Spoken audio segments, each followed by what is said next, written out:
Headline sponsored by देश के लिए आर्मी, घर के लिए टफकॉन टीएमटी। एक ही बात,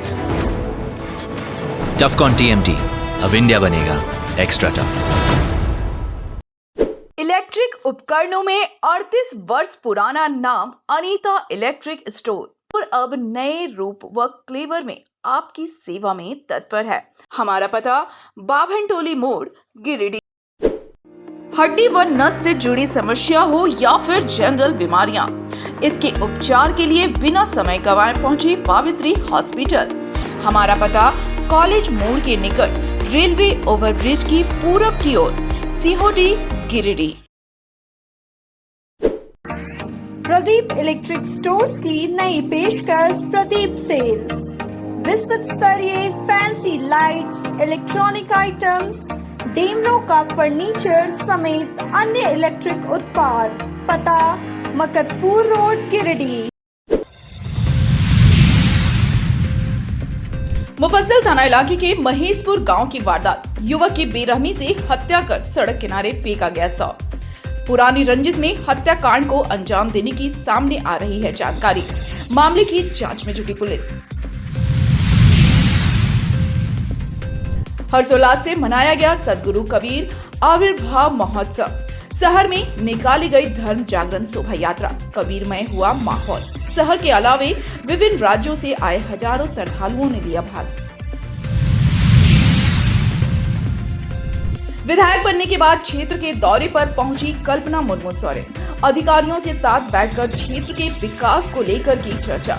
जगह जगह लोगों से किया मुलाकात। क्षेत्र की जनता ने किया जोरदार स्वागत। समस्याओं से भी करवाया अवगत।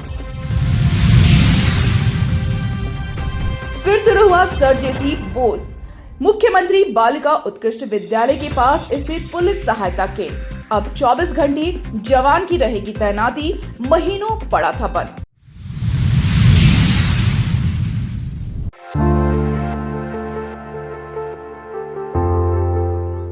गिरिडीह जिले के मुफस्सिल थाना इलाके के महेशपुर बरमसिया में एक युवक की बेरहमी से हत्या कर दिए जाने का सनसनीखेज मामला सामने आया है। मृतक युवक 35 वर्षीय संदीप मंडल था। घटना शुक्रवार देर शाम की है। वहीं हत्या की सूचना पाते ही मुफस्सिल थाना प्रभारी श्याम किशोर महतो दलबल के साथ मौके पर पहुंचे और जांच पड़ताल की। इस दौरान पुलिस के द्वारा शव को कब्जे में लेकर पोस्टमार्टम के लिए गिरिडीह सदर अस्पताल भेज दिया गया, जिसके बाद शनिवार की सुबह शव का पोस्टमार्टम किया गया। घटना को लेकर मृतक के चाचा फागू मंडल ने कहा कि शुक्रवार को संदीप काम चल रहे नए घर में था। इसी दौरान दोपहर के वक्त काम कर रहे लोग खाना खाने गए तो संदीप वहां अकेला था। थोड़ी देर बाद जब सभी वापस लौटे तो संदीप वहां नहीं था, लेकिन उसकी बाइक वहीं थी। इसी बीच बारिश होने लगी। बारिश बंद होने के बाद भी वह नहीं आया तो उसकी खोजबीन शुरू हुई। मोबाइल पर कॉल करने के दौरान उसका मोबाइल भी स्विच ऑफ बताने लगा। इसके बाद रात के करीब 9:30 बजे उसका शव घर से 50 मीटर की दूरी पर बरामद हुआ। चाचा फागू मंडल ने आरोप लगाया कि प्रयाग मंडल, लक्ष्मण मंडल, तेजलाल मंडल, सुनील मंडल, राजू मंडल, निर्मल मंडल समेत अन्य ने जबरन उसे उठा लिया। फिर पंकज मंडल के घर ले जाकर उसकी हत्या कर दी। फिर अंधेरा होने के बाद शव को फेंक दिया। कहा कि एसिड डालकर उनके भतीजे की हत्या की गई है।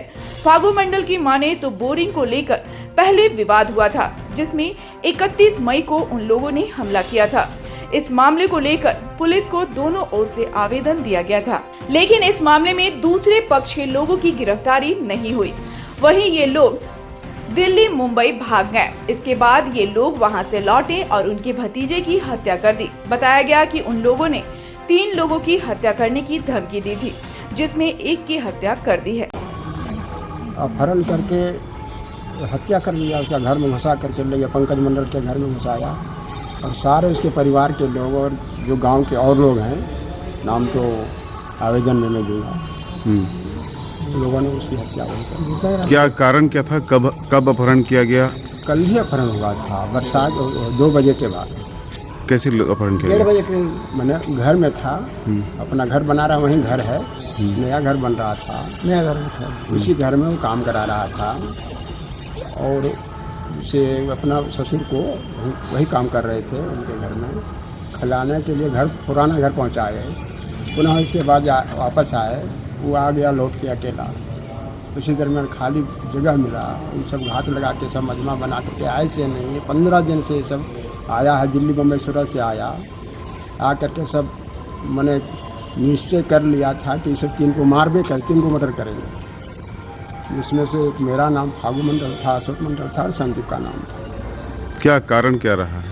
कोई कारण नहीं है, तो बोरिंग का साधारण सा मामला था। उसमें से सिर्फ यही कहा गया था कि गरीब दिला रहा है बोरिंग तो पानी के लिए, देने से क्या होगा। इसके बाद सब रात में पूरा गाली गलौज, खूब गाली गलौज किया। पूरा रिकॉर्डिंग है, मोबाइल में रिकॉर्डिंग है। तो हमारे तरफ से भी कुछ लोग उतावला हुए, तो लपड़ झपड़ हुआ, मारा पीटी हुआ, थोड़ा बहुत दोनों तरफ से हुआ। एडमिट हुए दोनों तरफ से, दोनों का टेस्ट चला। इसके बाद सब जो बाहर में था, प्रयाग मंडल वगैरह लोग, अपना सारे लोग पूरा टीम आया। आने के बाद इन लोगों ने कहा कि जहाँ लोग मिलेगा वहीं उसको मारेंगे। इसके बाद देखिए लाश कहाँ मिली है? लाश मिली हमें वही घर के सामने ला करके, घर से ला करके, और पत्थर के मैंने खो था, उसी में धकेट के रख दिया था, उल्टा पैर के। अब देखिए प्रमाण आपके पास है, घर में जो ब्लड बह रहा है, घर से निकल रहा है ब्लड। इधर हत्या के इस वारदात को पुलिस ने गंभीरता से लिया है। एसपी दीपक कुमार शर्मा के निर्देश पर मुफस्सिल थाना इंस्पेक्टर सह थाना प्रभारी श्याम किशोर महतो मामले की जांच में जुटे हुए हैं। कहा कि जल्द ही हत्या को अंजाम देने वाले लोग पकड़ लिए जाएंगे।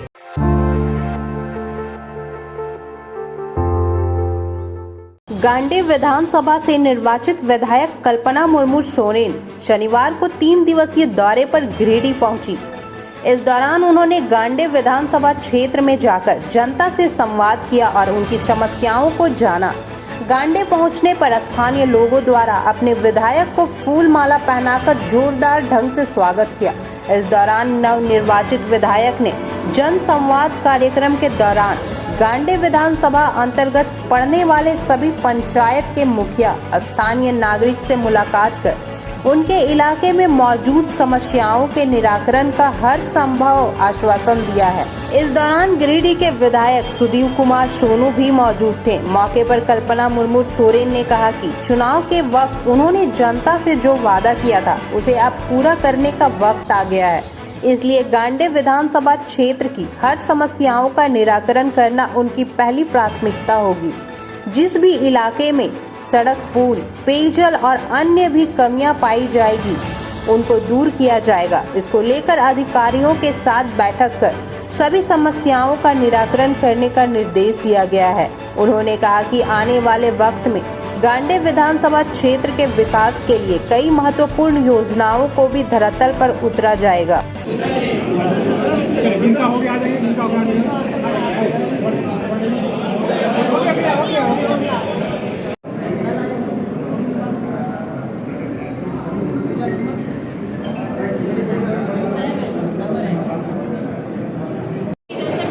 मैंने पहले भी कहा है, बातें अपनी रखी थी, जनता के सामने भी मैंने यही कहा था कि मेरे लिए बिजली, पानी और रोड सबसे पहले प्राथमिकता है। और यहाँ पे अभी हम लोग बैठे हैं और बैठ करके हम लोगों ने यही योजना बनाई है कि हमारे जितने भी ग्राम सड़कें हैं जहाँ पुल नहीं बना है, बहुत लोगों के रिक्वेस्ट आए हैं हम लोग के पास पुल के लिए, तो खास करके अभी रोड हमारा और बिजली और पानी सबसे पहले प्राथमिकता। और मैंने साथ साथ में जैसे बताया था कि मेरी बहनों लोगों के लिए मैं अपना एक यहाँ पे डिग्री कॉलेज खोलना चाहती हूँ, तो उसके लिए भी मैंने प्रक्रिया को मैं आगे बढ़ाने जा रही हूँ। तो फिलहाल अभी बहुत सारे काम करने बाकी हैं, मैं आपको बता नहीं पाऊँगी, बस आने वाले समय में आप लोग देखिएगा। हम लोग की जितनी सारी कोशिश है, हमारे झारखंड मुक्ति मोर्चा के सारे लोग जुड़े हुए हैं जनता के लिए। जनता ने जो मुझे अपार प्यार स्नेह दिया है, और खास करके गांडेय की जनता ने, मैं सभी को आभार प्रकट करना चाहती हूँ। और सबको मैं यही कहना चाहती हूँ कि आपकी बहन, आपकी बेटी और आपकी दीदी यहाँ पे है, और आपकी जितनी भी समस्याएं हैं उनको समाधान करने के लिए मैं हमेशा साथ में दीदी की तरफ पे, बेटी की तरफ पे और बहू की तरफ पे हमेशा आपके साथ।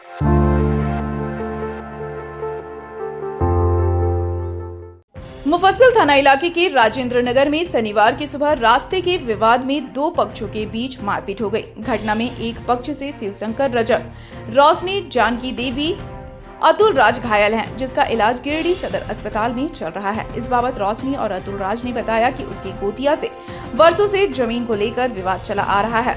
मामला कोर्ट में लंबित है। इसी बीच रास्ते में गड्ढा हो जाने के कारण उसके पिता शिवशंकर रजक ने आज मिट्टी मोरम गिरवाया।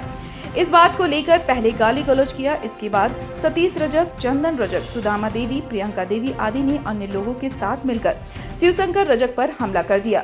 इस दौरान बचाने गई मां जानकी देवी और उसके साथ भी मारपीट की। जानकारी पर घर पहुंचे भाई पर भी वार कर दिया। कहा कि सभी ने लाठी डंडा रड से पिटाई की है।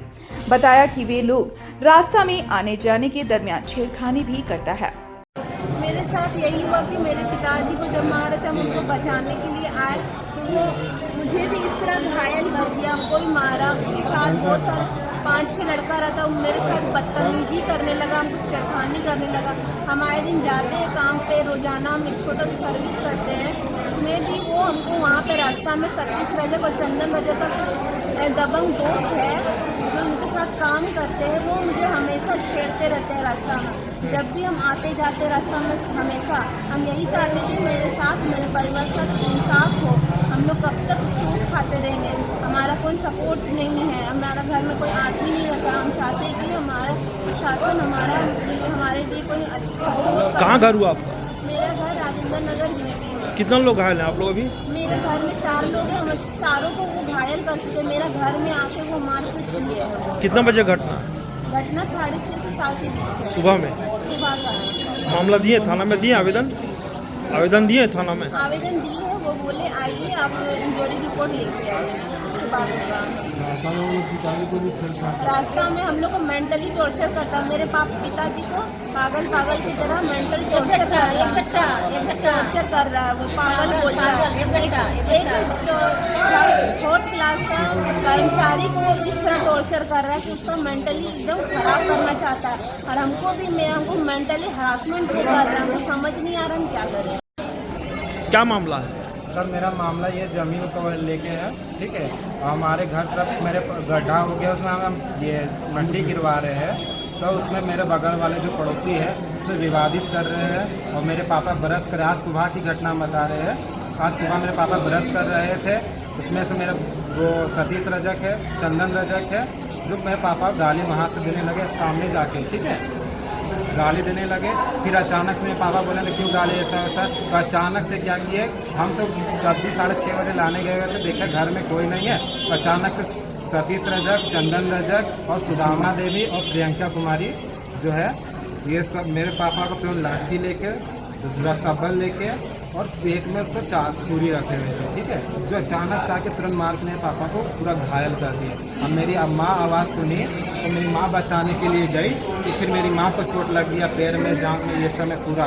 फिर मेरी बहन घर में थी, खाना बनवा रही थी, फिर मेरी माँ बहन को मारा, जो हाथ टूट गया, इसका क्रैक कर गया। तब तक हम आए 7 बजे, तो तब हम देखे कि मेरा पापा पूरा मार दिया, पकड़ गया है ऐसा। फिर बहन के साथ लगभग 5-6 को लड़का लोग, दबंगो लोग, ठीक है। फिर हम गए बचाने के लिए, तब हमको मारने लगा। फिर यहाँ पर चोट लगा, मेरे पैर में पूरा लड़ से लगा हुआ है। हम फिर उसके बाद हम 100 नंबर पे डायल कॉल किए, ठीक है। 100 नंबर पे डाल के तो वहाँ से कुछ रिपोर्ट नहीं आना, कुछ प्रशासन आया। फिर हम थाना में चले गए। फिर उनके द्वारा से हम यहाँ पर आए हैं हॉस्पिटल में, फिर सदर हॉस्पिटल में। फिर हम जांच करवा रहे हैं। फिर उसके बाद कितना लोग घायल हैं आप लोग? लगभग हम लोग 4 लोग घायल हैं। 4 लोग घायल हैं। कहाँ का मामला है? ये राजेंद्र नगर का मामला है। तो कितने लोग थे वो लोग? वो लोग लगभग 10 आदमी होंगे, बाहर के 5 लोग, 4 के परिवार के लोग थे, लगभग 5-6 लोग और भी थे, उनके हम नाम नहीं जानते हैं। मतलब क्या चीज़ से लोग मारपीट किया आप लोग? मारपीट सबल था, रड था, लाठी था, जो पराठी जो बोलते हैं मोटा वाला जो उस था, और सूखी ये। कब से विवाद चल रहा? लगभग 2003 से ये विवादित है। क्या बोलता वो लोग? बोलता कि जमीन मेरा है, बल्कि उसका जमीन है नहीं, ना पेपर है, ना डॉक्यूमेंट, कुछ भी नहीं है। वहीं दूसरे पक्ष की सुदामा देवी, सतीश रजक और चंदन रजक भी खुद को मारपीट में चोटिल होने की बात कह रहे हैं। इलाज के लिए वो लोग भी अस्पताल पहुंचे हुए। और पहले पक्ष पर मारपीट का आरोप लगाया। इस बाबत चोटिल सुदामा देवी ने कहा कि जमीन को लेकर वर्षों से विवाद चल रहा है, जो कि कोर्ट में चल रहा है। इसी बीच पहले पक्ष के द्वारा आज मिट्टी मोरम भरकर रास्ता बंद किया जा रहा था। इसे ही रोकने पर पहले पक्ष के लोगों ने मारपीट की, वहीं अन्य आरोपों को बेबुनियाद बताया। कॉमन रास्ता है, वो रास्ता से हम लोग हर जगह निकलते हैं, 24 घंटा वही रास्ता से निकलते हैं, और वो रास्ता मट्टी उट्टी गिरा के बंद कर दिया, हम लोग को पार होने रास्ता नहीं दिया। वही मट्टी हम लोग का रास्ता बनाने के लिए बराबर किए हैं, उसी में आके हम लोग को मारपीट करने लगा कि बोल मेरा मट्टी काय खींची है। कौन लोग मारपीट किए? वही श्री शंकर रजक, अमन रजक और ज्ञानती देवी। नहीं, ससुर जमीन का ससुर है मेरा ससुर का जमीन है। मैया से जब कुछ आधा ही लिखा लिया, आधा बहन के लिखवा दिया, तेरा हिस्सा ये नहीं है, तेरा जमीन है ये नहीं है। ये का केस चल रहा है थाना में, हम लोग का कोर्ट तक हम लोग का केस चल रहा है। मतलब जमीन को लेकर? जमीन को लेकर कब से मामला चल हो गया? 15-20 साल हो गया। तो आज क्या हुआ आप लोग? आज हुआ है मट्टी रास्ता बंद कर दिया, रास्ता अपना निकालने के लिए हम लोग को मारपीट, तुम्हारा रास्ता नहीं, तुम्हारा यहाँ ये कारण से हम लोग से मारपीट करने लगा। चचेरी बहन, अपना चचेरी बहन, वो बड़ा भाई का बेटा है, ये छोटा भाई का बेटा है, अपना है एकदम अपने है। और झूठ हम लोग का आरोप कर गया। 1 बार पहले केस किया है, बोला हमको रेप किया है, ये करके वो लोग केस भी किया है। हम लोग बेटा के फंसाने का हर गरिया फंसाने की कोशिश लगा पड़ता है। हम लोग अपने कमाने खाने वाला, उसको नौकरी होती है, हम लोग कमाने खाने वाला है, हम लोग को फंसाने पड़ता घंटा लगा। क्या करता है बेटा आप लोग को दोनों? तो रोज मजदूरी करता है, हम धोबी वाला ऐलान करते हैं, वही सब करते हैं, पढ़ाई लिखाई करता है। हमको चोट है, मार है, हम वही दिखाने आए हैं। तो आपके साथ भी मारपीट हुआ? हाँ, हमको साथ ही हुआ। देखिए मेरा हाथ फुला गया, देखिए सब जगह। इधर घटना को लेकर दोनों पक्षों के द्वारा मुफस्सिल थाना में आवेदन देने की बात कही जा रही है। आवेदन मिलने पर पुलिस द्वारा मामले में जांच पड़ताल किया जाएगा।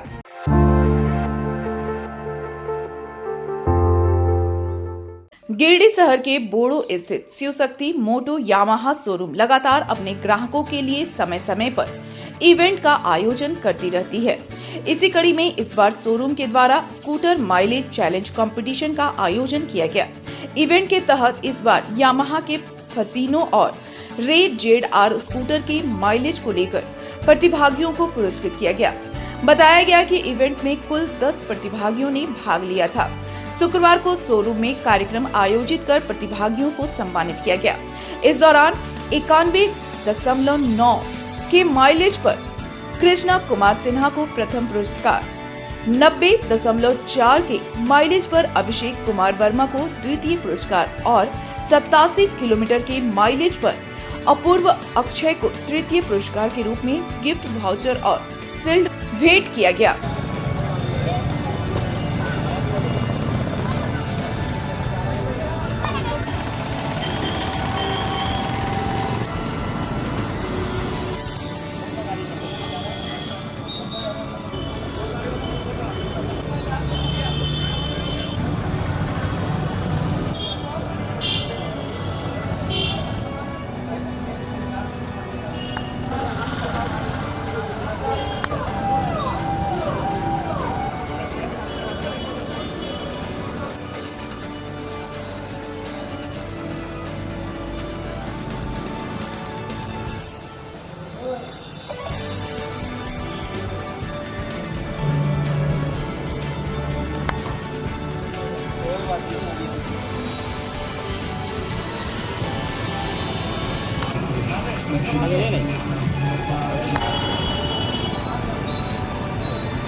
रोड के सामने से नहीं है।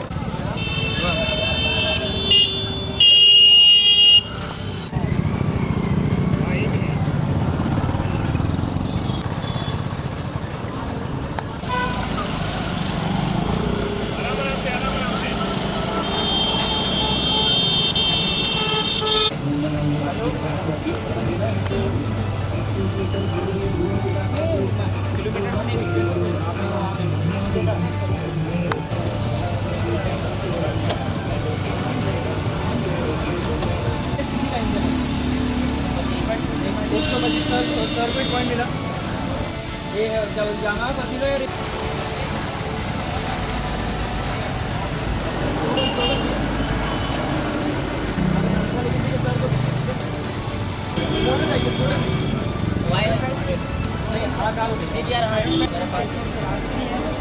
अच्छा हमारी डीलरशिप का नाम क्या है?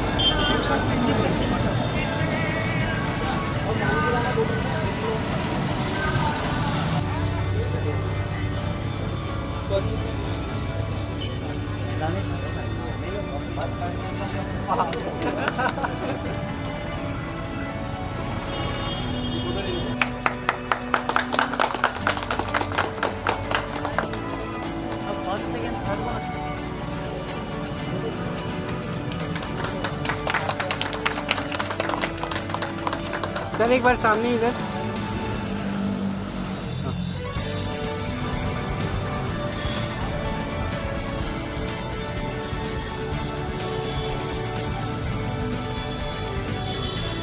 अभिषेक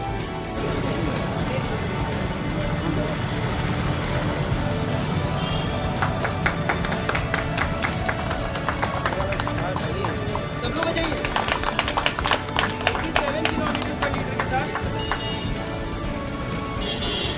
स्टेज का बीच में थोड़ा साइड हो गया वैसे ही रहिएगा सेम वैसे ही रहिएगा सर हाँ हाँ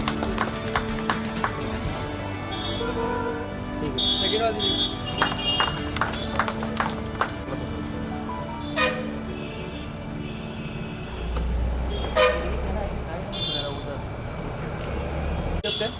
ठीक है और ये मंजिल ऑयल इधर देखिए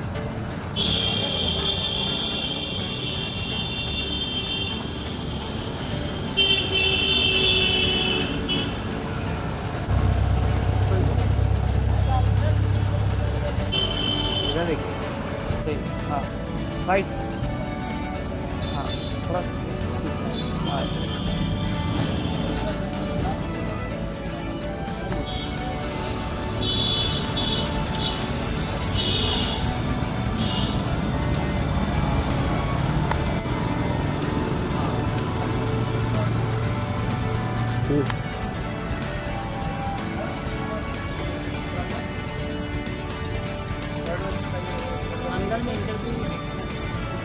आज माइलेज चैलेंज में शिव शक्ति मोटो की डीलरशिप पे यामाहा के मैंने पार्ट लिया और मैं थर्ड पोजीशन आया 87 की माइलेज आई मेरे को मैंने रेज़ियार से ये अटेम्प्ट किया था और रेज़ियार स्कूटी जो है वो 125 सीसी की है और काफ़ी अच्छी गाड़ी है ट्रैफिक में सिटी ड्राइव्स के लिए बहुत अच्छी है फीचर्स उसमें बहुत सारे अच्छे हैं कुछ जैसे एक ऑटो स्टार्ट स्टॉप बहुत फ्यूल भी सेव करता है और ओवरऑल व्हीकल बहुत अच्छा है। इस बाबत शोरूम के संचालक स्पर्श संघई ने बताया कि यामाहा स्कूटर काफी अच्छा माइलेज दे रहा है।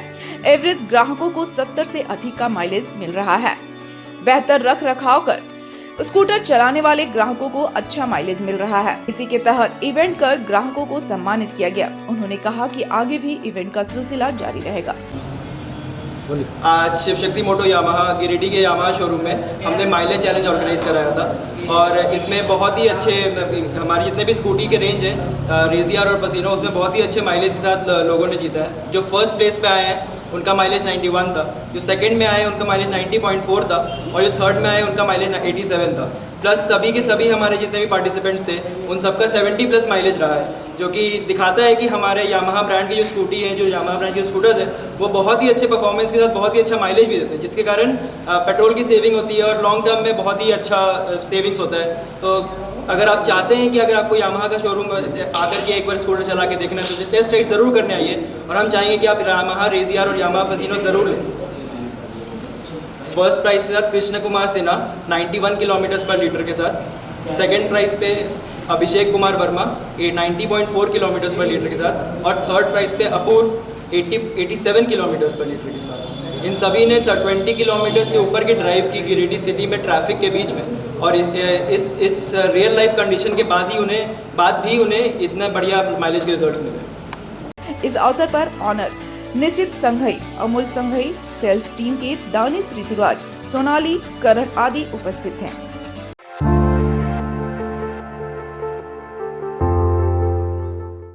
के सिरसिया सिहोड़ी स्थित श्री कबीर ज्ञान मंदिर में 2 दिवसीय सदगुरु कबीर जन्मोत्सव महोत्सव हर्षोल्लास के साथ मनाया गया, जिसके द्वितीय सत्र का आरंभ शनिवार को धर्म जागरण शोभा यात्रा से किया गया, जिसमें हजारों की संख्या में श्रद्धालुओं ने भाग लिया। सभी श्रद्धालु पंक्तिबद्ध होकर भगवा ध्वज एवं श्वेत सत्य कबीर के ध्वज के साथ शोभा यात्रा में शामिल हुए। शोभा यात्रा शहर के विभिन्न मार्गों से होते हुए पुनः श्री कबीर ज्ञान मंदिर में आकर समाप्त हो गई। शोभा यात्रा के दौरान पूरा शहर भक्ति रस में डूब गया। वहीं शोभा यात्रा के दौरान संत कबीर के जयकारे और भजन से पूरा वातावरण गुंजायमान हो उठा। शोभा यात्रा में श्रद्धालुओं के उत्साह वर्धन के लिए सदर विधायक सुदीव्य कुमार सोनू भी शामिल हुए। शोभा यात्रा में निकाली गई झांकियों में सदगुरु कबीर के बाल्यावस्था, जाति की विभिन्नताओं के बीच सनातन की एकता को प्रतिपादित करने वाले ब्राह्मण, क्षत्रिय, वैश्य और शूद्र वर्णों का एकत्व को दिखाया गया।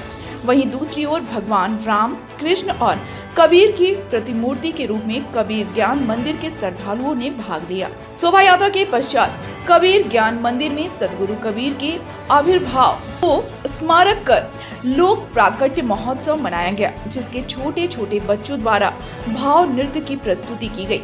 इस दौरान रहस्यमय कबीर नाटक का भी मंचन किया गया, जिसके माध्यम से बताया गया कि संत कबीर को साधारण मनुष्य नहीं अपितु देव मानव थे। कार्यक्रम के दौरान सदगुरु मां ज्ञान द्वारा लिखित आध्यात्म का आश्चर्य पुस्तक के चतुर्थ संस्करण का लोकार्पण भी किया गया। वहीं कार्यक्रम के दौरान सदगुरु मां ज्ञान ने कहा कि कबीर कोई साधारण संत नहीं अपितु दिव्य संत हैं। उनकी वाणियां दिव्य अमृत है, जिसका पान करने वाला शाश्वत आनंद को प्राप्त करता है। सदगुरु कबीर ने लोगों को 2.5 अक्षर के प्रेम का पाठ पढ़ाया। प्रेम वह ताकत है जो मानव के बीच की खाई को मिटाकर, आपसी मनमुटाव को मिटाकर सुख और समृद्धि का मार्ग खोलता है।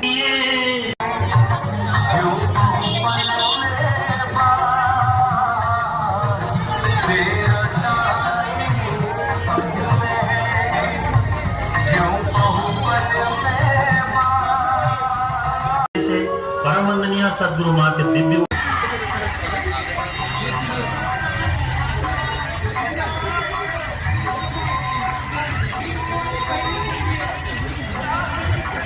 डस्टबिन कहाँ रखे? डस्टबिन हम लोग बोल दिए तुरंत सफा हो जाए।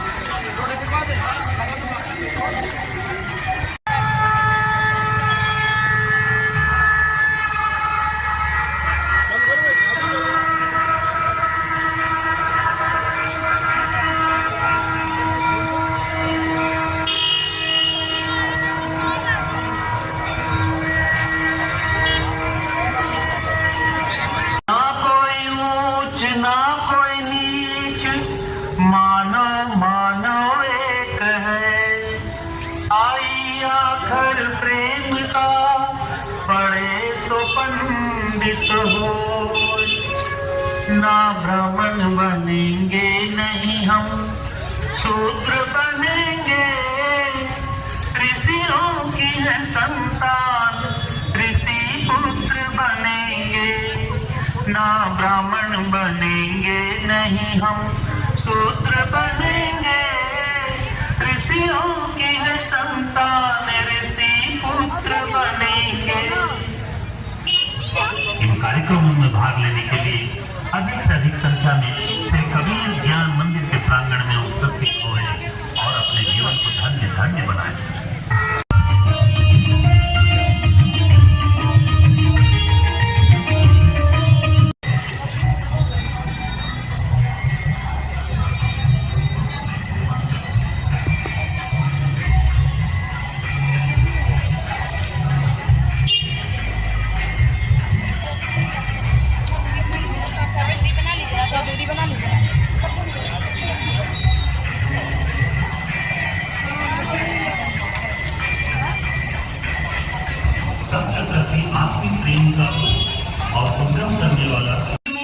संत कबीर जयंती के पावन अवसर पर होने वाले आज और कल इस 2 दिवसीय कार्यक्रम में आप सब परिवार सम्मिलित हों और अपने जीवन को धन्य धन्य बनाएं। जय जय संत कबीर, जय जय संत कबीर, जय जय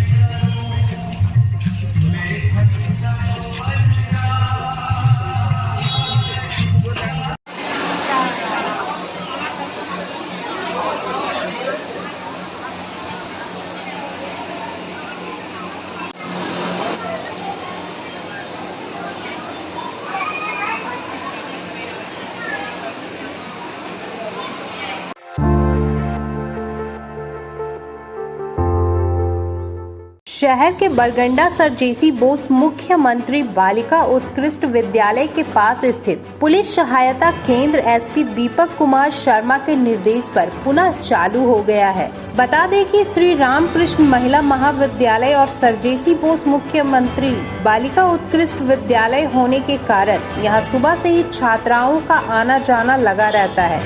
ऐसे में उनके सुरक्षा के दृष्टिकोण से यहाँ पुलिस सहायता केंद्र की शुरुआत की गई थी, लेकिन अचानक महीनों से यह केंद्र बंद पड़ा था। पुलिस सहायता केंद्र के बंद रहने से मनचलों का मनोबल काफी बढ़ गया था और आए दिन यहाँ छेड़खानी आदि की घटनाएं शुरू हो गई थी। लगातार यहाँ हो रहे घटनाक्रम की सूचना को एसपी ने गंभीरता से लिया और केंद्र को दोबारा शुरू करने का आदेश दिया। इसके बाद शनिवार को थाना प्रभारी शैलेश प्रसाद पूरी पुलिस टीम के साथ सहायता केंद्र पहुंचे और धूल और झोल लगे केंद्र को साफ सुथरा कराया। इस बाबत उन्होंने बताया कि उनके पदभार संभालने के पूर्व से ही यह केंद्र बंद था। एसपी के आदेश से केंद्र को फिर से शुरू किया जा रहा है। यहाँ 24 घंटे पुलिस के जवान ड्यूटी देंगे।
एक्चुअली मेरे प्रभार लेने के टाइम ये बंद पड़ा था, तो ये बहुत ही अति आवश्यक जगह पे है ये पिकेट, चूँकि यहाँ पर स्कूल कॉलेजेस वगैरह है, बच्चियाँ वगैरह स्कूल जाती हैं, तो सुरक्षा के दृष्टिकोण से भी ये बहुत इम्पोर्टेंट जगह पे बनाया गया। तो इसको हम लोग साफ़ सफाई करके आज ही हम लोग इसको शुरू कर देने वाले हैं। आज ही शुरू कर देंगे हम लोग। मतलब कितने देर तक ड्यूटी? ये हम लोग कोशिश करेंगे 24/7 रहे हमारा, बट स्कूल के टाइम पे तो ये जरूर रहेगा। ये सड़क महत्वपूर्ण होता है, महिला कॉलेज है, गर्ल्स हाई स्कूल है। जी हाँ, जी हाँ। कई तरीके की शिकायतें भी पेश आती रहती थी, तो अब यहाँ पे आज से ये शुरू। बस उसी के रोकथाम के लिए हम लोगों ने आज यहाँ पर साफ सफाई करके अफसर की और सिपाहियों की प्रतिनियुक्ति कर दी गई है।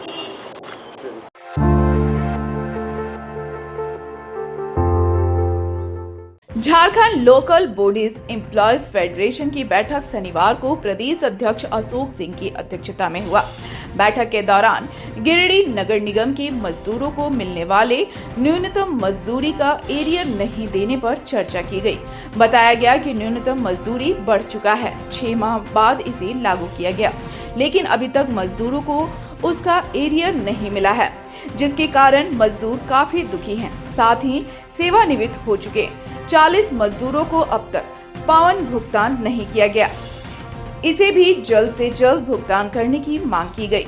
इस बाबत अशोक सिंह ने कहा कि 26 जून तक मजदूरों की मांग पर विचार नहीं किया जाता है तो सभी मजदूर कर्मी 27 जून से कार्य को बहिष्कार करेंगे। उन्होंने कहा कि मजदूरों के सुरक्षा के दृष्टिकोण से साफ सफाई करने वाले मजदूरों को जूता, हेलमेट, दस्ताना और अन्य सामान भी उपलब्ध कराना पड़ेगा। श्री सिंह ने कहा कि सभी मजदूर एकजुट होकर अपनी मांगों को लेकर जोरदार आंदोलन करेंगे। ये सब इन लोगों को खराब लगता है, इसीलिए आज सब मजदूर को बुला करके हम लोग अवगत करा दिए कि ये इस तरह का धमकाने का चमकाने का यहाँ प्रथा चल रहा है। इसलिए आने वाले दिन में युद्ध घनघोर होगा, संघर्ष हम लोग घनघोर करेंगे। किसी भी कीमत पर मजदूर के न्याय के साथ कोई हम लोग अन्याय होने नहीं देंगे। इसीलिए जब यह घटना चलती है और जैसे मालूम हम लोग को हुआ परसों घटना घटा, उसके बाद तुरंत हम लोग लिख करके दिए हैं सब जगह, एसपी डीसी सरकार सबको लिख दिए। चैम्बर पर बुला करके नेता को धमकाया जाता है। हम मांग हमारा ये था, अब देख लीजिए मांग हमको नहीं दे करके हमको धमका रहा है। इसलिए अभी हम लोग इंतजार करेंगे। 25 को राज्य स्तर का बैठक है, रांची जाएंगे और रांची से आने के बाद यहाँ आंदोलन शुरू होगा। इस बीच में अगर सर प्रशासक ने अपना गलती स्वीकार नहीं किया या जो हमारा बोनस है, तमाम मजदूर को बोनस देना है, ये नहीं कि 10 गो के 20 गो के, जिसने 3 महीना पिछला साल में काम कर लिया है उसको बोनस देना है। इसलिए ये सब लड़ाई अब चलेगा। तो मजदूर को अगर जानकारी नहीं देंगे तुम लोग कहेगा हम लोग को पता ही नहीं है। इसीलिए आज आंदोलन के लिए नहीं बुलाए, आज खाली जानकारी देने के लिए बुलाए। और साफ शब्दों में जान लो किसी भी कीमत पर फेडरेशन के पदाधिकारी को अगर कोई धमकाने का प्रयास करता है, क्योंकि सब तो यहाँ कर्मचारी है, बनाया कि इलेक्शन में है, यह है वह है। जब इलेक्शन खत्म हो गया, जबकि सबको पता है इलेक्शन रहने के बावजूद भी रात में शाम में डेरा पर सब फाइल दस्तखत होता था, लेकिन सिर्फ मजदूर के फाइल का नाम पर भारी लग रहा था। जब इलेक्शन खत्म हो गया फिर रिमाइंडर दिया। जब रिमाइंडर दिया तो परसों जो हमारा जिला मंत्री है लखन हरिजन, उसको चैम्बर में बुला करके पूरा पहले इंग्लिश से झाड़ा, क्योंकि ये इंग्लिश समझता नहीं था, इंग्लिश में झाड़ा। जब हिंदी में झाड़ा तो हिंदी का जवाब दिया। इसलिए हम लोगों ने ये महसूस किया कि यह डिमांड नहीं दे करके डरवाना चाहता है। और गिरिडीह नगर निगम में अपने एकता के बल पर कोई भी पदाधिकारी आवे उसको हिम्मत नहीं है कि हमारे किसी नेता को धमका दे। क्या मांग था हमारा? मांग था कि न्यूनतम मजदूरी जब बढ़ गया और 6 महीने के बाद तुम शुरू करोगे तो उसका एरियर दोगे कि नहीं दोगे? एरियर तो उसी तिथि से देना होगा। मांग था हमारा कि राष्ट्रीय आयोग अध्यक्ष ने गिरिडीह में आकर नगर निगम के सामने कह दिया कि हर साल इन डेली वेजेज मजदूर को जो 3 महीना भी काम कर लिया एक वित्तीय वर्ष में, उसको बोनस का भुगतान करना है। हम लोगों ने कहा बोनस का भुगतान करो। हम लोगों ने कहा कि जो हमारा मजदूर नाली में जा रहा है उसको जूता कौन देगा, दस्ताना कौन देगा, उसको अगर नहीं हम सुरक्षा के यंत्र देंगे, हेलमेट नहीं देंगे। अभी गिर गया हमारा बिजली मिस्त्री और उसके बाद उसको काफी खर्च हुआ, किसी तरह से उसका जान बचा। अभी एक हमारा सफाई जमादार था सेवा, वह इलेक्शन में रात में काम करा कर लौट रहा था, वो एक्सीडेंट हो गया, उसके बाद वह किसी तरह से जान बचा। तो हम लोगों ने कहा कि सुरक्षात्मक उपाय करो। फिर जिसको प्रमोशन का एसीपी एमएसपी का टाइम पूरा हो गया, अपने प्रमोशन के लिए ये लोग कार्मिक में जाकर के नोट का बंडल उड़ता है कि जल्दी हमको प्रमोशन हो जाए। तो ऐसी परिस्थिति में ये सब डिमांड नहीं देकर हम लोगों ने कहा कि जो मजदूर नगर निगम में काम कर रहा है उसको अगर किसी प्रकार का घटना घटता है एडवांस तो नगर निगम से लेगा ना, उसको साहब राम सीताराम तो नहीं देगा, उसको कोई महाजन तो नहीं देगा। तो नगर निगम में दोगे तो कोनो फ्री में तो नहीं दोगे, देते हो उसको काट लेते हो। यह प्रथा आज नहीं वर्षों से चल रहा है। कहा कि हम नगर एडवांस भी नहीं देंगे, एडवांस भी नहीं देंगे। जो बीमार पड़ेगा, अभी 2-3 को मजदूर हमारा था, नाली में उसको ऐसा कीड़ा काट लिया कि जान जाने के नौबत पर आ गया। अब उसका इलाज का भी खर्चा नहीं दोगे तो वो अपने मजदूरी से इलाज भी कराएगा, नाली में भी काम करेगा, एड्स का निडिल, कैंसर का निडिल सब में खर्च करता है। इसलिए हम लोगों ने कहा कि इन मांगों के बाद अगर धमका धमकी होगा तो फिर नगर निगम यह बंद हो जाएगा। तमाम मजदूर कर्मचारी आंदोलन के मैदान पर आएगा, तखने फेडरेशन को दोष नहीं देगा। इसी मुद्दे को लेकर आज हम लोगों ने विरोध प्रकट किया है, काम बंद नहीं किया है, विरोध प्रकट किया है। और 25 तारीख के अंदर अगर वार्ता बुलाकर और जो वाजिब हमारा मांग है इस पर अगर सहमति नहीं होता है, जो सेवानिवृत्त कर्मचारी हमारा है 4 साल 5 साल हो गया, उसका पावना का भुगतान करना कहता है पैसा नहीं है। पैसा किसे नहीं है? पैसा 2020 से लेकर अभी तक कम से कम 100 गुना बढ़ गया आमदनी। जिसको 10 रुपया लगता था उसको 500 रुपया लग रहा है। किसी को नक्शा पास करने में 1000 टका लगता था, आज 25,000 टका लग रहा है। ये सब आमदनी क्षेत्र बढ़ गया, काम सब जगह नहीं जा रहा। जितना ग्रामीण क्षेत्र है उससे टैक्स ले रहा है, लेकिन वहाँ तो कोई जा नहीं रहा है। मजदूर मुट्ठी भर का मजदूर है, जितना मजदूर होना चाहिए उतना मजदूर बहाल नहीं कर रहा है। अगर उतना मजदूर बहाल कर रहे तो सफाई धूमधाम से होगा। तो मजदूरों का पेट काट करके और चाहेगा कि कम मजदूर में से हम ज्यादा काम करा करके और सफाई पर हम ध्यान दें, कभी संभव नहीं है। महंगा गाड़ी ला करके देखने किया है सब लोग, करोड़ों रुपए गाड़ी आया है वो सड़ रहा है, कौन उसको देखने वाला है? अभी देख रहे हैं कि शौचालय बना दिया, 50 लाख 40 लाख 10 लाख 20 लाख का शौचालय बना हुआ है और कोई सब शौचालय का टाइल्स जो है उखड़ के फेंका रहा है, कोई उसको देखने वाला नहीं है। तो जनता का गरीब कमाई का पैसा था, टैक्स का पैसा था, उससे यहाँ नगर निगम के अंदर में शौचालय बना और शौचालय का देखरेख करने वाला कोई नहीं है, सफाई करने वाला कोई नहीं है। सारा बदनामी मजदूरों पर आ रहा है। कम मजदूर में इतना बड़ा नगर निगम का संचालन करना चाह रहा है। इसलिए हम लोगों ने कहा कि अब यह बर्दाश्त से बाहर है। इसी बिंदु पर आज हम लोगों ने मीटिंग किया और 25 तक अगर वार्ता करके समस्या का समाधान नहीं करेगा तो नगर निगम में हड़ताल पर जाने के लिए हम लोग विवश होंगे। यही आज हम लोगों की बैठक है।